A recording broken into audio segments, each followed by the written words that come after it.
उन लोगों का जीवन बाबा साहेब अंबेडकर की जो वाक्य है कि जिसके भीतर में सामाजिक कार्य का उत्सव नहीं होता है, वो व्यक्ति गोबर का कीड़ा जैसे गोबर में पैदा होता गोबर में मर जाता है, वैसे ही वो मर जाएंगे।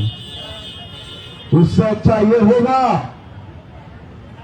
कि अपनी विरासत को बचाने के लिए, अपने इतिहास को बचाने के लिए जिन लोगों में सामाजिक कार्य का उत्साह है, वो 27 दिनों से यहां डटे हुए हैं।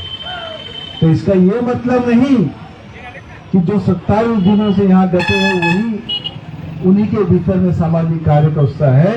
इस भारत में और भारत के बाहर भी ऐसे बौद्ध भिक्षु लोग भी हैं, उपासक उपासिकाएं भी हैं, जो अपने प्रदेशों से, अपने राज्यों से ये लड़ाई लड़ रहे।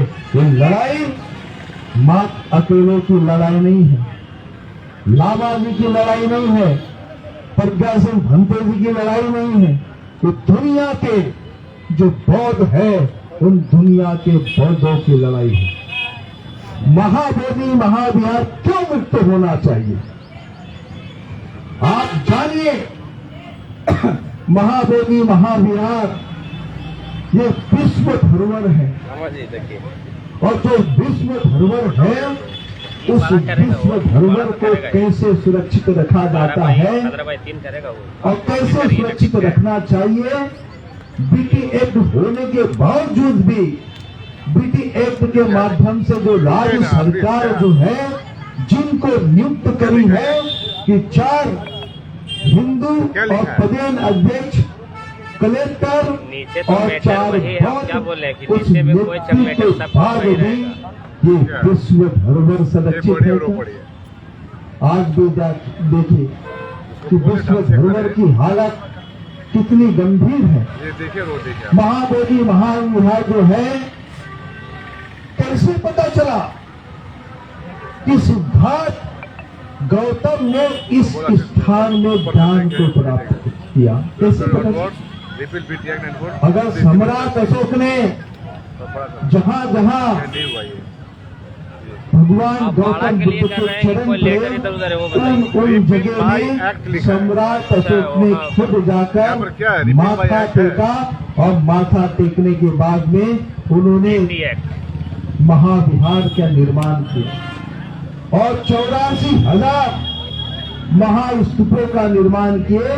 उसमें से बुद्धगया का महाबोधि महाविहार भी। और सम्राट अशोक ने कि यही हिंदी देखिए महाबोधि विहार जहाँ सिद्धार्थ गौतम ने ज्ञान प्राप्त किया, वो कैसे चिन्हित हुआ? कैसे जाने? क्या बुद्ध की प्रतिमा की वजह से जाने? क्या उस प्रतिमा को देख कर जाने? तो जानने के पीछे का कारण कि वहाँ सम्राट अशोक ने अशोक, जिसे हम अशोक स्तंभ कहते थे, वो अशोक स्तंभ उस जगह में उन्होंने लगाया। और वहां लिखा है कि यहाँ सिद्धार्थ गौतम ने ज्ञान प्राप्त किया, इस स्थल को मैं कर मुक्त करता हूँ, यानी टैक्स मुक्त करता हूँ। वो अध्ययन करने के पश्चात, वो पढ़ने के पश्चात वो चिन्हित हुआ कि यही जगह सिद्धार्थ गौतम ने ज्ञान प्राप्त किया और निर्वाण पथ को उन्होंने प्राप्त किया। तब जाकर आज इतना भी बोल पा रहे हैं कि ये जगह बुद्ध गया है, यहाँ सिद्धार्थ गौतम ने ज्ञान प्राप्त किया। शायद वो अशोक स्तंभ नहीं होता तो हम तो कभी नहीं जान पाते। अरे जिनकी संस्कृति नहीं है, जिनका इतिहास नहीं है, जिनका धरोहर नहीं है, वो लोग अपनी संस्कृति, अपनी धरोहर, अपने इतिहास को लिख रहे हैं, लिखने का प्रयास कर रहे हैं, बताने का प्रयास कर रहे हैं। हमारे पास में जो हमारी संस्कृति है, धरोहर है, इतिहास है, सब कुछ है, लेकिन हम अपने धरोहर को भी नहीं बचा पा रहे हैं, अपने संस्कृति को भी नहीं बचा पा रहे हैं, अपने इतिहास को भी नहीं बचा पा रहे। ये संस्कृति ये धरोहर, ये इतिहास क्यों बचाना है? जब तक आप संस्कृति, इतिहास और ये धरोहर को आप नहीं बचाएंगे तो आप अपने आने वाली पीढ़ी को क्या देंगे?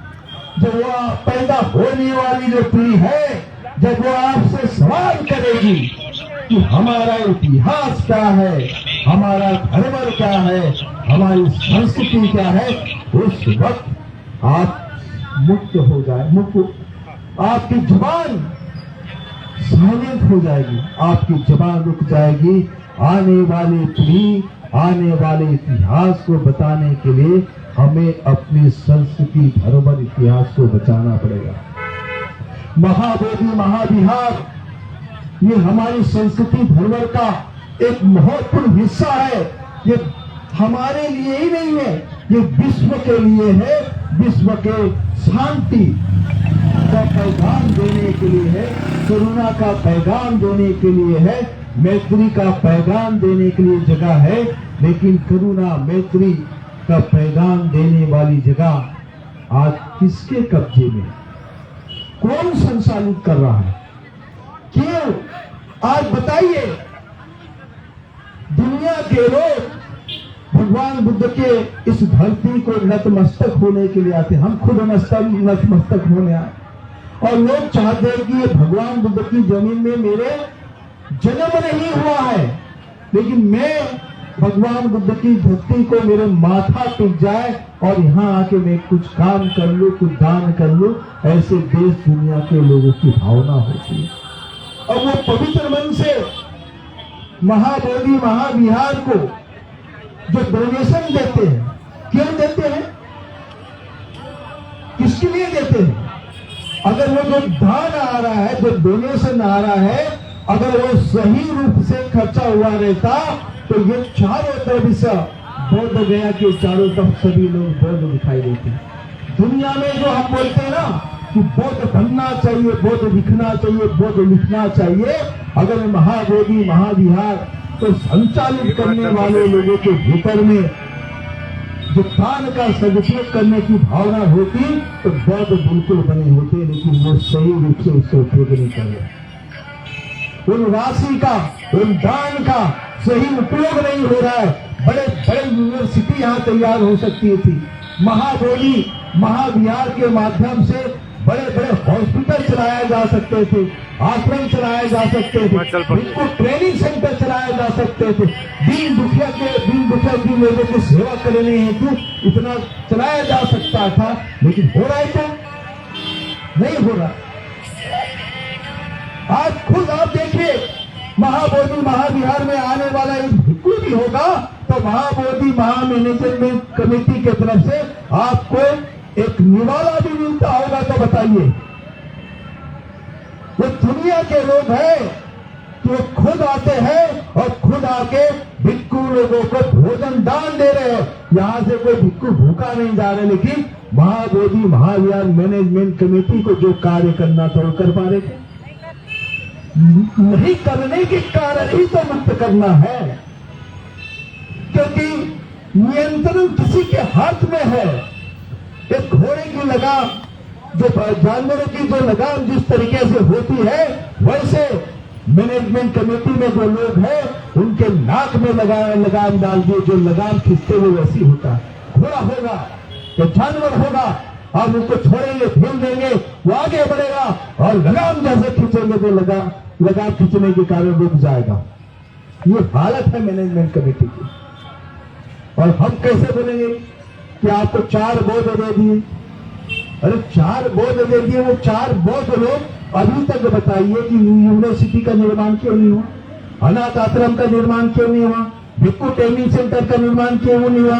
ये महाबोधि मैनेजमेंट कमेटी के लोग बताएं कि वो जो आने वाले दान का आपने कितना उपयोग किया, आने वाले दान को आपने कहां कहां खर्चा किया, बुद्ध धर्म के प्रचार के लिए कहां खर्चा किया, कितने भिक्खु लोगों को तैयार किए, कितने भिक्खु लोगों को तैयार किए।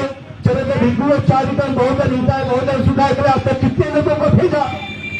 तो बुद्ध की क्रांति कैसे होगी? बुद्ध का धर्म कैसे फैलेगा?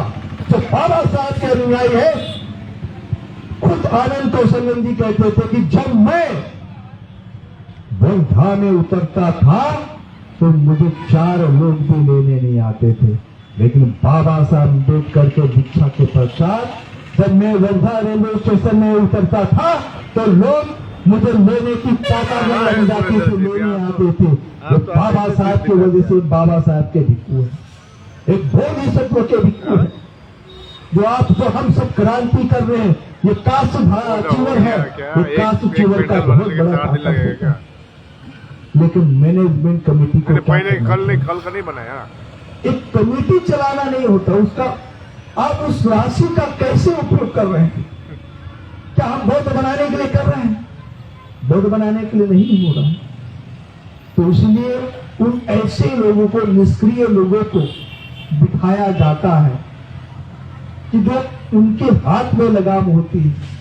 ये सरकार बीटी एक्ट बनाया, लेकिन इस एक्ट को चला कौन? राज्य सरकार चला रही। ये बताइए, खुद हमारे बीच में महादेव प्रज्ञाशील भंतेरी जी थे, 6 साल थे।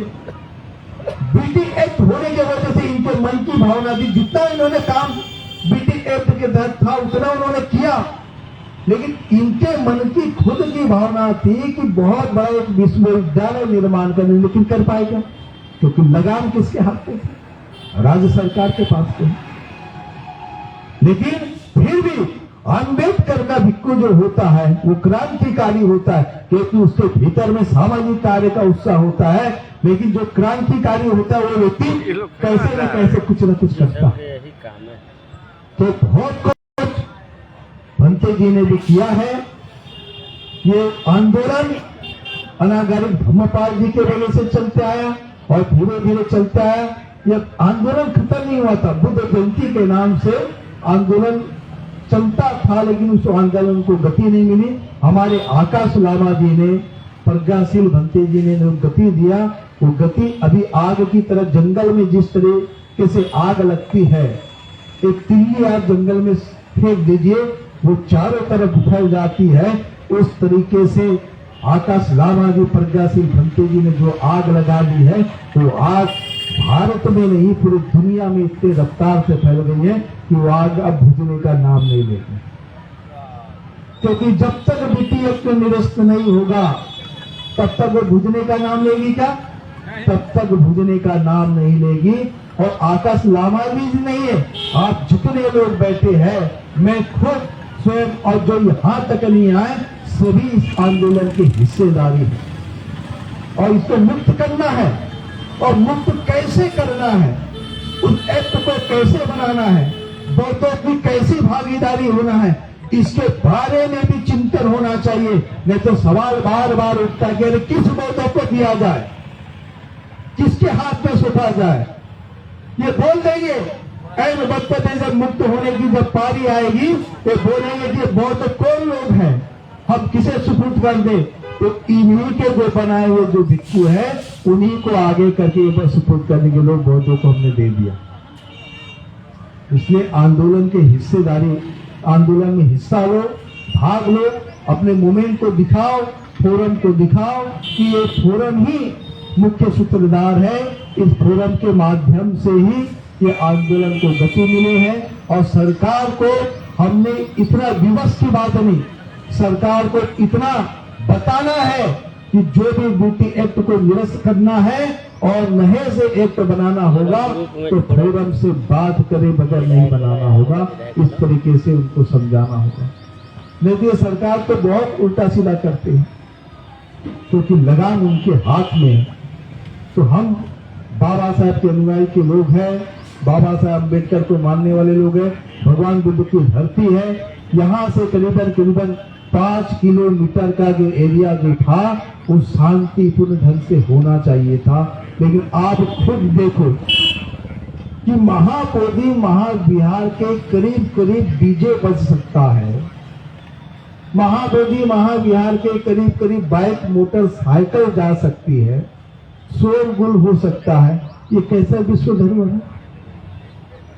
अगर ये विश्व धरोहर था तो विश्व धरोहर ये माने होते तो वहां बम ब्लास्ट होता, वो तो खुद चाहते खत्म कर, क्योंकि बुद्ध को खत्म किया गया है। बुद्ध को कभी ग्राम देवता, इस तरीके से बुद्ध को विकृत कर दिया गया है। आज के बिहारों को जो सम्राट अशोक ने 84,000 स्तूप बनाए, उन 84,000 स्तूप में गिने चुने स्तूप दिखते, बाकी सब स्तूपों को विकृत कर दिया गया है। आपकी बुद्ध की प्रतिमा है, कहीं देवी का रूप ले ली है, कहीं ग्राम देवता का रूप ले लिए। हम जाने बुद्ध है लेकिन ये रूप ले लिए, ये किसने रूप किया? अरे ये कुछ भी कर सकते हैं। तो बुद्ध धर्म को बताना कैसे, बचाना कैसे होगा? ये आपके विहारों को ध्वस्त कर सकते हैं, आपके बुद्ध की प्रतिमाओं को ध्वस्त करते हैं। लेकिन यहां तक 84,000 स्तूपों को तोड़ने के बाद भी यहां तक बुद्ध धर्म कैसे आए, इस बात को जानो। अरे वो प्रतिमाओं को ध्वस्त कर देंगे, बिहारों को कन्वर्ट कर देंगे, लेकिन यहां तक बुद्ध धर्म आने का पीछे का कारण था कि बुद्ध धर्म को लोगों ने आचरण में उतार कर रखा था। आपका चिवर फाड़ के फेंक सकते हैं, आपके बदन से चिवर उतार सकते हैं, लेकिन ये बुद्ध धर्म कैसे बचेगा? लेकिन आपके भीतर में बुद्ध धर्म होगा तो आपके हलक में हाथ डाल के धर्म को निकाल सकते थे? निकाल सकते? नहीं निकाल सकते। उसमें बुद्ध धर्म को आचरण में लेना होगा। ये डरते क्यों है? भिक्षुओं से डरते क्यों है? ये भिक्षु सिर भारी होता है, भिक्षु आचरण भारी होता है, और भिक्षुओं के आचरण से, भिक्षुओं के सिर से डरते हैं। वो जानते हैं कि उनके पतन से चीवर भी उतार दिया जाएगा, लेकिन बुद्ध धर्म उनके हलक में है, बुद्ध धर्म उनके आचरण में है। तो जानने के कारण वो डरते हैं, इसलिए इतना बजा रहे हैं, इसलिए यहां इसको फैला रहे हैं।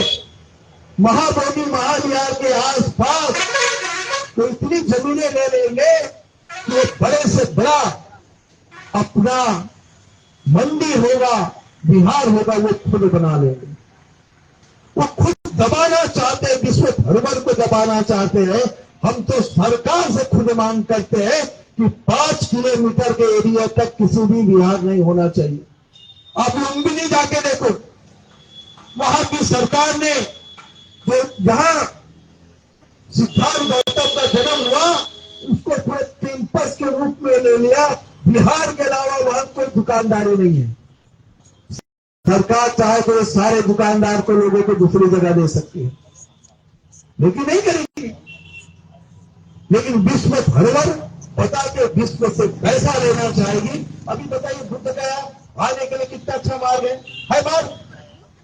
कितने दिनों के बाद मार्ग बन रहा, लेकिन वो भी मार्ग पूरा नहीं। हवाई अड्डा का क्या हालत है? यहां मेट्रो बना है, मेट्रो संचालित नहीं है। एक बिहार से दूसरे बिहार को कनेक्ट नहीं किया गया है, मनमानी चल रही है। विश्व धरोहर को सुंदर बनाने की जरूरत है, सजाने की जरूरत है।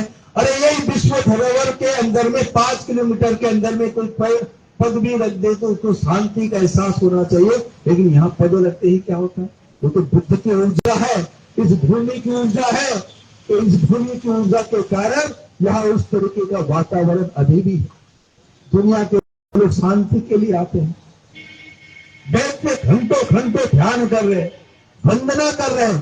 क्यों कर रहे हैं? क्योंकि अपने मन की शांति के लिए। और वही चीज हमको करना है। ब्रिटिश एक्ट को निरस्त करने के लिए पूर्णतः मेहनत करना है। आप सब लोग भी मेहनत कर रहे हैं, मैं भी एक इसका हिस्सेदारी निभा रहा हूं, और मिलकर करेंगे। आपस में जो मन मुटाव है या मन मुटाव की भावना है, उसको नष्ट करना होगा। भगवान बुद्ध का संघ, ये संघ की गरिमा है। भगवान बुद्ध ने ऐसा संघ बनाया है कि आप अकेले से नहीं होगा। भगवान बुद्ध का संघ ये है कि आप आपस में आकर बैठो, एक कमरे में 4 लोग सो, वो संघ है। भगवान बुद्ध का एक ऐसा संघ है जो नियंत्रित है, बेलगाम नहीं है, खींचा हुआ है। भगवान बुद्ध भी नहीं भी है, लेकिन विनय है और लगाम पे चलता है। कोई भिक्षु होगा, उपासक होगा, उपासिका ही होगी, वो बेलगाम नहीं होते। इतना सुंदर बुजुर्ग का धर्म है। हम बंधे भी हैं लोग, बंधे कि नहीं बंधे? बंधे भी लोग। कई लोग आजाद होना चाहते हैं, आजादी से बात करना चाहते हैं, लेकिन आजादी से बात अकेले बात करने से नहीं होगा, सामूहिक तरीके से बात करना होगा, साथ में सोना होगा। इसलिए कई लोग बोलते हैं, विदेश के लोग जब बांग्लो दीक्षित जब चांटिंग कराती है तो लोग वो बताते कि देखो पीसफुल ढंग से, शांतिपूर्ण ढंग से एक लाइन में कैसे विदेशी लोग बैठे। अरे मैं ये बताऊंगा हमारे भारतीय भिक्षु लोग कैसे हैं। एक गादी में, एक चेयर में, एक छोटे से तकिए में दो लोग चिपक के बैठते हैं। ये मैत्री का संदेश है। हम आपस में चिपक के बैठते हैं। यही तो खुद सिखाना चाहते हैं कि साथ में चिपक के बैठो, साथ में रहो। यही तो सिखाना चाह रहे, अलग अलग ना चलो। यही तो सिखाना चाह रहे। जो अलग अलग भी जाते होंगे, इस आंदोलन से जुड़ना है। बैनर किसका है किसका नहीं, लेकिन बीटी एक्ट जो है उसको निरस्त करने के लिए जो भी बैनर होगा उसमें आवाज बुलंद करो। आवाज बुलंद होने के बाद में कैसा एक्ट बनेगा, जब सरकार बात करेगी तो उसमें हम लोग अपने अपने तरीके से विचार मांगा जाएगा। सरकार ऐसे ही कोई बात नहीं थोपेगी। सरकार जब कानून लाती है तो देश से विचार मांगती है कि ये कानून कैसे होगा। आपके विचारों को पालन करेगी, मानेगी, वो बात का मैटर है। लेकिन इस लोकतंत्र में विचारों को मांगा जाता है कि बहुत से लोग विचार नहीं देते, भेजते नहीं, लेकिन पूछा जाएगा, आपसे भी पूछा जाएगा। जो आंदोलन के जो हिस्से भी नहीं होंगे उनसे भी पूछा जाएगा, और पूछने के कारण आप सबको अपने अपने विचार भेजना होगा। और इसलिए बौद्ध लिखो और बौद्ध बनो, ये अभियान को तेज करना होगा। हम आंदोलन को तेज कर लिए, आपके नाम के साथ में बौद्ध होना चाहिए। बहुत सारे भिक्षु है जो पुराने नाम लेके जीते हैं। क्या करेंगे पुराने नाम को लेकर जीते हो? परिवर्तन कैसे होता है, क्रांति कैसे होता है? बाबा साहब अम्बेडकर ने दीक्षा की बात करी। दीक्षा के साथ में बाबा साहब क्या, धर्मांतरण के साथ साथ नामांतरण भी होना चाहिए। जो अपना धर्म बदलता है, जो नाम नहीं बदलेगा, वो कैसे बौद्ध हो सकता है? आपके गैजेट में भी वह चेंज होना चाहिए। कल जाके आप में से जितने आंदोलन करने बैठे कि ठीक है हम आपको बौद्ध करके रखते, जब आपसे डॉक्यूमेंट लेंगे तो क्या करोगे? तो वो उन्हीं को बना देंगे। है उनके पास में बौद्ध। अभी जैसे मैनेजमेंट कमेटी में बिठा देंगे बौद्ध करके, बिठा देंगे वैसे। उनके पास सब यंत्रणा है। आपका सारा पैसा कहां जा रहा है? देश दुनिया से आने वाला पैसा कहां जा रहा है? अरे दूसरे जाति धर्म के लोग देश दुनिया से आने वाला पैसा हम बौद्ध करके वो वेबसाइट बना रहे हैं, उन तक जा रहे हैं, दान ले रहे हैं, फोटो खिंचा रहे और थोड़ा मोड़ा काम करके दिखा रहे, और हम एक मिनट की टंगड़ी खींच रहे बस। अरे आपका पैसा दूसरा लेके जा रहा है, आप क्या उसको टंगड़ी खींचते हो? अरे जाओ लेकर आओ। यहाँ जितने भी बड़े बड़े मूर्ति बुद्ध के नाम पर आएंगे, दान करेंगे, सब करेंगे, तो करने के लिए तैयार है। लेकिन पैसा आप देखिए ना, एक यूट्यूब चैनल चल रहा है, वेबसाइट देखिए, पूरा पैसा कहां जा रहा है? तुम्हारे नाम का पैसा आ रहा है। तुम उतने शिक्षित नहीं हो, उतने इंटेलिजेंट नहीं हो, दिमाग नहीं चलता। कोई हमारे भिक्षु आगे बढ़ गया तो बोलते अरे वो कैसे आगे बढ़ रहा? ठीक, लाओ उसका पैर दिखाओ, मेरे में खींच के देखता हूं कितना पीछे आता है। तो जो काम करने वाले भिक्षु है उनको गाली दी जाती है। हम लोग सब गाली खाने वाले लोग। अगर समझ लेना कि आपकी निंदा होती है, आपको गाली देती है, कोई देता होगा, तो वो दो प्रकार से, एक समझ लेना कि आप ठीक ठाक रास्ते पे हो, और दूसरा ये समझ लेना कि गलत रास्ते में जाने से आपको डर हो जाएगा। ये समाज कितनी मजबूत समाज है बाबा साहब की। तो बाबा साहब की समाज कोई भेड़ बकरी नहीं है कि किसी के पीछे भी लाइन से चलो। बोलते हो ना आप लोग, अरे हमारा समाज संगठित नहीं है, आता नहीं। अरे कोई भेड़ बकरी है कि किसी भी बीच से चल जाए? अरे बाबा साहब की समाज एक बुद्धिमान समाज है, जागरूक समाज है, वो जानती है और जानने के पीछे उसके पीछे चलती है। तो भेड़ बकरी के जैसे नहीं चलती। क्या बाबा साहब अम्बेडकर ने अस्पृश्यता की लड़ाई लड़ी थी?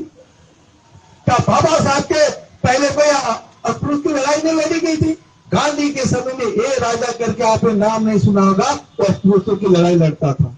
गांधी जी कहते कि मैं 6 करोड़ रुपया अस्पृश्यों के लिए खर्चा किया है।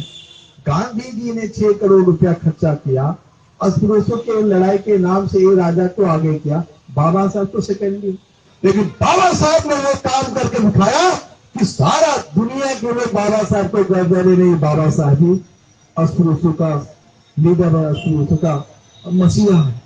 तो वो काम हमको कर दिखाना है। अगर हम काम करके दिखाएंगे तो देश दुनिया की जनता हमारे पीछे होगी। सिर्फ काम को महत्व दीजिए, कर्म को महत्व दीजिए। चरित विक्रम चारितम बहुगन हिताय बहुगन सुखाय के संदेश के लिए काम कीजिए। तो वही अपील है। और मैं यहां से अपील करता हूं कि यहाँ जो महाबोधि मुक्ति आंदोलन के लिए जो आंदोलन चल रहा है बोधगया में, 27 दिनों से आंदोलन बिल्कुल निरंतर चल रहा है। और हम अपील करते हैं देश दुनिया के लोगों से कि आंदोलन में आइए। आप 2 दिन के लिए आइए, 5 दिन के लिए आइए, हफ्ते भर के लिए आइए। अब हफ्ते भर के लिए, 5 दिन के लिए, महीने भर के लिए भी नहीं आते तो 1 घंटे के लिए भी आइए और आके यहाँ विजिट कीजिए। और विजिट करने के बाद में कुछ देर यहाँ बैठिए और कुछ देर बैठने के बाद में खाली हाथ मत आना, खाली हाथ मत आना।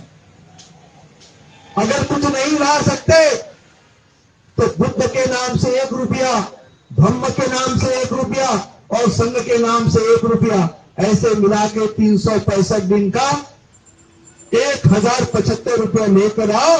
और 1075 रुपया उतना भी नहीं ला सकते तो अपने घर से 1 मुट्ठी चावल लाना और 1 मुट्ठी चावल यहां देना और 1 मुट्ठी चावल से यहां जो संगदान किया जाएगा।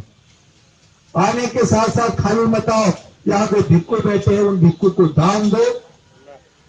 यहाँ जो आंदोलन चल रहा है बुद्धिस्ट फोरम को, उसको दान दीजिए, क्योंकि बुद्धिस्ट फोरम की जिम्मेदारी है यहाँ आने वाले भिक्खु उपासकों के भोजन की और रहने की व्यवस्था की करने के लिए मैं नमो बुद्धाय।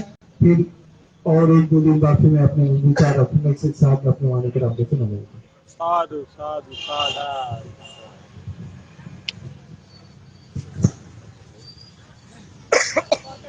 अभी ये लाइव आप लोग महाविद्यालय छत्तीसगढ़ के जनता को बहुत बहुत साधुवाद।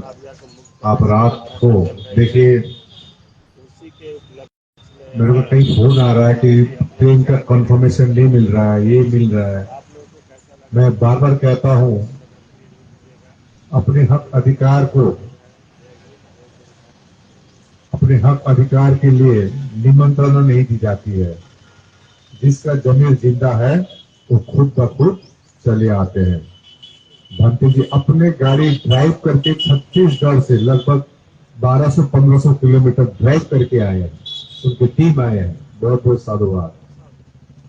अगले वक्ता के रूप में भंते दीनाचार्य को अनुरोध करता हूं अपने विचार रखें।